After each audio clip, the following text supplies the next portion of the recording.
आकाशवाणी रांची से प्रस्तुत है प्रादेशिक समाचार।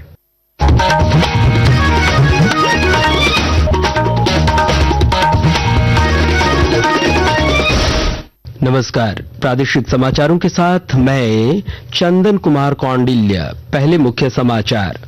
प्रधानमंत्री नरेंद्र मोदी ने मन की बात में लोगों से की स्वदेशी वस्तुओं को खरीदने की अपील। कार्यक्रम के दौरान झारखंड के आशीष सत्यव्रत साहू की सराहना की। एसीबी ने नेक्स्ट जेन ऑटोमोबाइल के मालिक विनय सिंह के 6 ठिकानों पर शुरू की छापेमारी। वन भूमि की अवैध जमाबंदी के खिलाफ हो रही है कार्रवाई। हर्षोल्लास के साथ मनाया जा रहा है दुर्गा पूजा का त्योहार। आज मां कात्यायनी की आराधना, पंडालों में उमड़ रहे श्रद्धालु। राजधानी रांची में दोपहर बाद हो सकती है छिटपुट बारिश। 2 और 3 अक्टूबर को वज्रपात के साथ भारी बारिश की संभावना। और first hockey Simdega masters cup 2025 पुरुष का आज दोपहर 2 बजे रांची स्थित एस्ट्रोटर्फ हॉकी स्टेडियम में होगा उद्घाटन। और अब समाचार विस्तार से। प्रधानमंत्री नरेंद्र मोदी ने लोगों से आगामी त्योहारों के मौसम में वोकल फॉर लोकल के मंत्र को स्मरण रखते हुए स्वदेशी उत्पादों के साथ त्योहार मनाने की अपील की है। आज आकाशवाणी से मन की बात कार्यक्रम की 126वीं कड़ी में श्रोताओं के साथ अपने विचार साझा करते हुए उन्होंने कहा कि आगामी दिनों में कई त्योहार हैं और जीएसटी बचत उत्सव भी चल रहा है। श्री मोदी ने लोगों से कहा कि स्वदेश में तैयार उत्पादों को खरीदने से परिवार में तो खुशी आएगी ही, कारीगरों के परिश्रम का भी सम्मान होगा और युवा उद्यमियों के सपनों के पंख लगेंगे। बीते 11 साल में खादी के प्रति देश के लोगों का आकर्षण बहुत बढ़ गया है। पिछले कुछ वर्षों में खादी की बिक्री में बहुत तेजी देखी गई। मैं आप सभी से आग्रह करता हूं कि 2 अक्टूबर को कोई न कोई खादी प्रोडक्ट जरूर खरीदें। गर्व से कहें ये स्वदेशी है। इसे सोशल मीडिया पर #वोकल फॉर लोकल के साथ शेयर भी करें। उन्होंने अपने मन की बात कार्यक्रम में आदिवासी संस्कृति और बुनाई को अंतर्राष्ट्रीय मंच तक पहुंचाने के लिए झारखंड के आशीष सत्यव्रत साहू और मिथिला पेंटिंग के कारीगरों की सराहना की। झारखंड के आशीष सत्यव्रत साहू जी ने जोहार ग्राम ब्रांड के जरिए आदिवासी बुनाई और परिधानों को ग्लोबल रैंप तक पहुंचाया है। उनके प्रयासों से आज झारखंड की सांस्कृतिक धरोहर को दूसरे देशों के लोग भी जानने लगे हैं। बिहार के मधुबनी जिले की स्वीटी कुमारी जी ने उन्होंने भी संकल्प क्रिएशन शुरू किया है। मिथिला पेंटिंग को उन्होंने महिलाओं की आजीविका का साधन बना दिया है। आज इधर प्रधानमंत्री नरेंद्र मोदी की सराहना के बाद जोहार ग्राम के आशीष सत्यव्रत साहू ने धन्यवाद दिया है और इस उपलब्धि को अपनी पूरी टीम को समर्पित किया है। हम पूरे टीम का मेरे लिए आज सौभाग्य है कि उन्होंने मन की बात में नाम लिया है हमारे ब्रांड का, जोहार ग्राम का, हमारे काम का, मेरा और हम पूरे टीम का, ये पूरे मिला जुला एक एफर्ट है पूरे टीम का, हमारे बुनकरों का, क्राफ्ट पर्सन का, आर्टिजन्स का, जितने हमारे टीम में दिन रात मेहनत कर रहे हैं सब लोगों का। और मुझे लगता है इस मन की बात के में जिक्र के बाद हमारा एनर्जी और डबल हो चुका है। हम उत्साहित हैं। भ्रष्टाचार निरोधक ब्यूरो एसीबी ने जेल में बंद नेक्स्ट जेन ऑटोमोबाइल के मालिक विनय सिंह के 6 ठिकानों पर छापेमारी शुरू की है। सूत्रों के अनुसार रविवार की सुबह एसीबी की टीम विनय सिंह के घर, शोरूम सहित 6 अन्य ठिकानों पर पहुंचकर छापेमारी कर रही है। एसीबी की यह छापेमारी हजारीबाग में जमीन की अवैध जमाबंदी के मामले में की जा रही है। एडीजी प्रिया दुबे ने छापेमारी की पुष्टि की है। प्रधानमंत्री नरेंद्र मोदी के नेतृत्व में सरकार सेवा और सुशासन के मंत्र से प्रेरणा लेते हुए परिवर्तन और प्रगति लाने के लिए लगातार प्रयास कर रही है। आज इस विशेष श्रृंखला सेवा पर्व में हम आपको जानकारी दे रहे हैं कि कैसे मोदी सरकार ने अटल पेंशन योजना के माध्यम से भारत के असंगठित कार्यबल के लिए सामाजिक सुरक्षा को मजबूत किया है।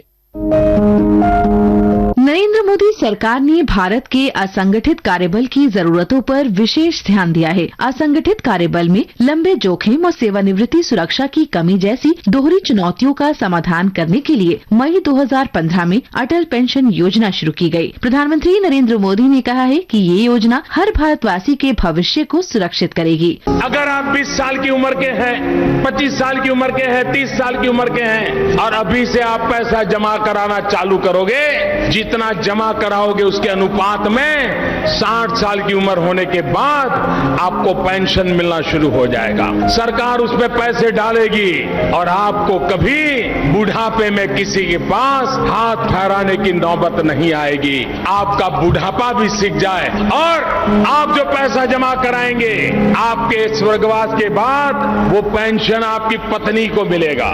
ये योजना सेवानिवृत्ति के लिए स्वैच्छिक बचत को प्रोत्साहित करने के लिए बनाई गई है। मुख्य रूप से अनौपचारिक क्षेत्र के गरीब और वंचित श्रमिकों को लक्षित करते हुए ये योजना देश की सबसे समावेशी और सुलभ सामाजिक सुरक्षा पहलों में से एक बनकर उभरी है। इस वर्ष की शुरुआत में इस योजना से जुड़े सदस्यों की संख्या 8 करोड़ से अधिक हो गई है। इसके लिए कोष में 45,000 से अधिक राशि जुटाई गई है। योजना में महिलाओं की भागीदारी भी बढ़ी है, जो अब सभी सदस्यों का लगभग 48% है। सदस्यों ने इस योजना द्वारा प्रदान की गई सुरक्षा की सराहना की। अटल पेंशन योजना प्रधानमंत्री जी ने निकाली थी। इसमें मैंने सेवा का लाभ लिया हुआ है। इस बैंक के खाते द्वारा मेरा पैसा कटता है। जब स्कीम लॉन्च हुआ था तब से मेरा कट रहा है पैसा। आगे जाके ये आदमी की बचत का बहुत बड़ा रूप बनेगा। मैं प्रधानमंत्री जी को धन्यवाद देता हूँ। अटल पेंशन योजना भारत के सामाजिक सुरक्षा तंत्र की आधारशिला बनकर उभरी है। डिजिटल एकीकरण, महिलाओं की भागीदारी और ग्रामीण क्षेत्रों तक पहुंच पर सरकार के निरंतर ध्यान ने पूरे भारत में इस योजना के दायरे को व्यापक बनाया है। अनुपम और विष्णु की रिपोर्ट के साथ समाचार कक्ष से फरहत नाज। दुमका जिले के मसलिया थाना क्षेत्र के गोटीडीह मोड़ के पास आज सुबह एक सड़क हादसे में पिता की मौत हो गई, जबकि पुत्र गंभीर रूप से घायल हो गया है। मृतक की पहचान नरेश मरांडी के रूप में की गई है, जबकि घायल बेटे का नाम शिवनारायण मरांडी है। इस घटना के बाद आक्रोशित ग्रामीणों ने सड़क जाम कर दिया है। आकाशवाणी के ताजा तरीन समाचारों के लिए आप हमारी वेबसाइट newsonair.gov.in पर लॉग इन कर सकते हैं। ताजा समाचार X handle @AIR news alerts और Facebook page All India Radio News पर भी उपलब्ध है। प्रादेशिक समाचार एकांश के एक्स हैंडल @AIR न्यूज_रांची और Facebook page Akashvani news Ranchi, Instagram page, YouTube channel AIR news Ranchi पर भी हमारे बुलेटिन सुन सकते हैं। प्रादेशिक समाचार आप आकाशवाणी रांची से सुन रहे हैं। राज्य भर में हर्षोल्लास के साथ दुर्गा पूजा का त्यौहार मनाया जा रहा है। आज मां कात्यायनी की पूजा की जा रही है। वहीं प्राचीन परंपरा के तहत सरायकेला राजा प्रताप आदित्य सिंहदेव द्वारा श्री श्री पब्लिक दुर्गा पूजा मंडप में संकल्प लेने के पश्चात राजमहल स्थित शस्त्रागार खोला जाएगा। इसके बाद राज परिवार के सभी सदस्य शस्त्र धारण करते हुए खाली पांव पैदल चलकर खरकई नदी के मजना घाट पहुंचेंगे, जहां विधि विधान के साथ शस्त्रों को खरकई नदी के जल में धोया जाएगा। इसके बाद वन दुर्गा का आह्वान कर पूजा अर्चना की जाएगी। हमारे सरिकला पूजा खंड हुआ, जिसमें अस्त्र पूजा होता है, जिसमें कि सप्तमी के दिन में राज परिवार के जितने सदस्य हैं यहाँ से जाके खड़के नदी के घाट पे अपने तलवार को लेके वहाँ पे अस्त्र पूजा होता है और पूजा के ये खंडा को धो के वापस हम लोग जब आते हैं तो माँ दुर्गा है उनको हम लोग आह्वान करके हम लोग लाके उसमें स्थापित करते हैं। केंद्र सरकार द्वारा जीएसटी की दरों में की गई कटौती को लेकर गुमला के व्यापारियों और आम लोगों ने सराहना करते हुए प्रधानमंत्री नरेंद्र मोदी को धन्यवाद दिया है और जानकारी दे रहे हैं हमारे संवाददाता। केंद्र सरकार द्वारा जीएसटी की दरों में की गई कटौती को लेकर गुमला के व्यापारियों और आम लोगों ने सराहना करते हुए प्रधानमंत्री नरेंद्र मोदी जी को विशेष रूप से धन्यवाद दिया है। जीएसटी में की गई कटौती को लेकर आम जनता ने अपनी प्रतिक्रिया देते हुए कहा, केंद्र सरकार के इस निर्णय से देश की जनता की आर्थिक स्थिति मजबूत होगी। उन्होंने कहा कि जीएसटी में की गई कटौती से अब आर्थिक बोझ भी ज्यादा नहीं पड़ेगा। दशहरा के समय जीएसटी दर में की गई कटौती से बाजार में रौनक बढ़ गई है। नरेश कुमार, आकाशवाणी समाचार, Gumla.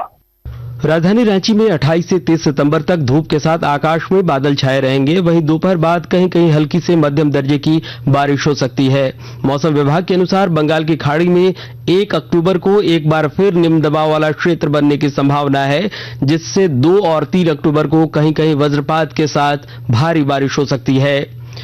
First hockey Simdega masters cup 2025 पुरुष का विधिवत उद्घाटन आज दोपहर 2 बजे एस्ट्रो टर्फ हॉकी स्टेडियम में होगा। यह प्रतियोगिता 40 वर्ष से अधिक उम्र सीमा के खिलाड़ियों के लिए पहली बार आयोजित हो रही है। पहले दिन 4 मैच खेले जाएंगे। और अंत में मुख्य समाचार एक बार फिर। प्रधानमंत्री नरेंद्र मोदी ने मन की बात में लोगों से की स्वदेशी वस्तुओं को खरीदने की अपील। कार्यक्रम के दौरान झारखंड के आशीष सत्यव्रत साहू की सराहना की। एसीबी ने नेक्स्ट जेन ऑटोमोबाइल के मालिक विनय सिंह के 6 ठिकानों पर शुरू की छापेमारी। वन भूमि की अवैध जमाबंदी के खिलाफ हो रही है कार्रवाई। हर्षोल्लास के साथ मनाया जा रहा है दुर्गा पूजा का त्योहार। आज मां कात्यायनी की आराधना, पंडालों में उमड़ रहे श्रद्धालु। राजधानी रांची में दोपहर बाद हो सकती है छिटपुट बारिश। 2 और 3 अक्टूबर को वज्रपात के साथ भारी बारिश की संभावना। और first hockey Simdega masters cup 2025 पुरुष का आज दोपहर 2 बजे रांची स्थित एस्ट्रोटर्फ हॉकी स्टेडियम में होगा उद्घाटन। और इसके साथ ही आकाशवाणी रांची से प्रादेशिक समाचार का यह बुलेटिन समाप्त हुआ। अगला प्रादेशिक समाचार बुलेटिन दोपहर 2:55 पर प्रसारित किया जाएगा। नमस्कार।